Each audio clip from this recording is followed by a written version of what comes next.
سورۃ الاعراف۔ بسم اللہ الرحمن الرحیم۔ رب زدنی علما، رب زدنی علما، رب زدنی علما۔ اللہم صلی علی محمد وعلی آل محمد وبارک وسلم۔ تعارف۔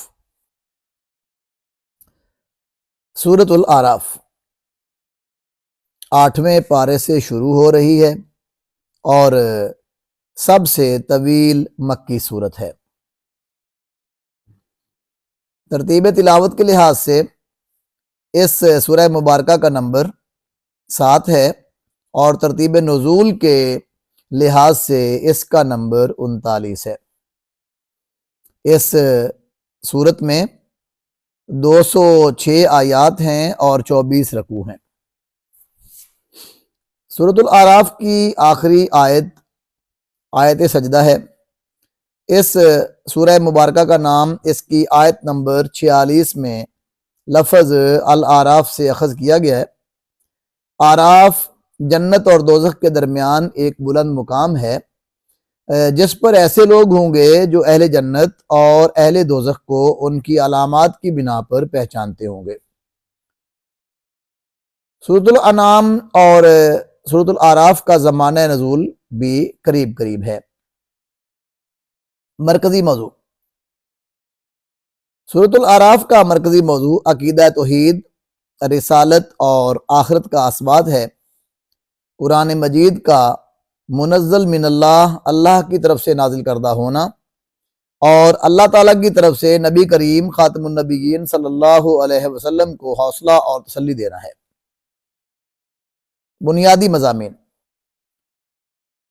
سورۃ الاعراف کے آغاز میں اس بات کا اعلان کیا گیا ہے کہ قرآن مجید اللہ تعالیٰ کی عظیم الشان کتاب اور حضور اکرم خاتم النبیین صلی اللہ علیہ وسلم کا دائمی معجزہ ہے۔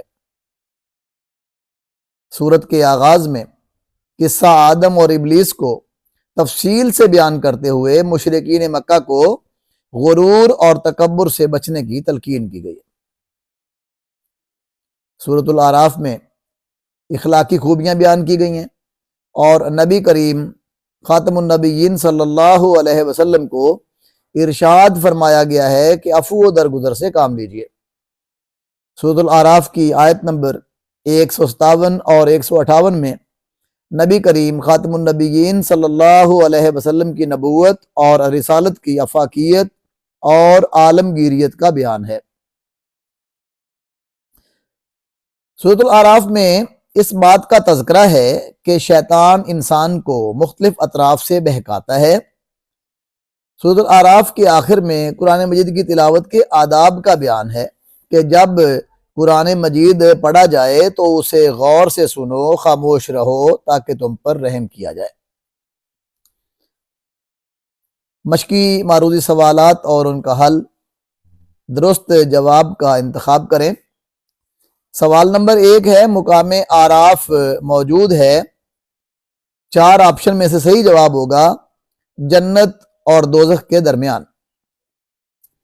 سوال نمبر 2 ہے، غصے کی حالت میں پڑھنے کی نصیحت کی گئی ہے، جواب میں 4 آپشن موجود ہیں تو ان میں جو درست جواب ہے وہ ہے تعوذ۔ سوال نمبر 3، قیامت تک کامیابی کا واحد ذریعہ اطاعت و فرما برداری ہے، کس کی اطاعت کرنی ہے؟ 4 آپشن دیے ہوئے ہیں تو جو درست جواب ہے وہ ہے نبی کریم خاتم النبیین صلی اللہ علیہ وسلم کی۔ سوال نمبر 4، سورۃ الاعراف میں مذکور نور سے مراد ہے، 4 جواب دیے ہوئے ہیں تو ان 4 میں سے جو درست جواب ہے وہ ہے قرآن مجید۔ سوال نمبر 5، سورہ اعراف کا مرکزی موضوع ہے، جواب ہوگا عقیدہ آخرت و رسالت۔ عزیز طلبہ، میں امید کرتا ہوں کہ یہ ویڈیو لیکچر آپ کے لیے بہت ہی مفید ثابت ہوگا۔ آپ اس ویڈیو لیکچر کو بار بار سنیں اور دیکھیں اور اپنے امتحان کی تیاری کریں۔ اللہ تعالی ہمارا حامی و ناصر ہو۔ السلام علیکم رحمۃ اللہ وبرکاتہ، وما توفیقی الا باللہ۔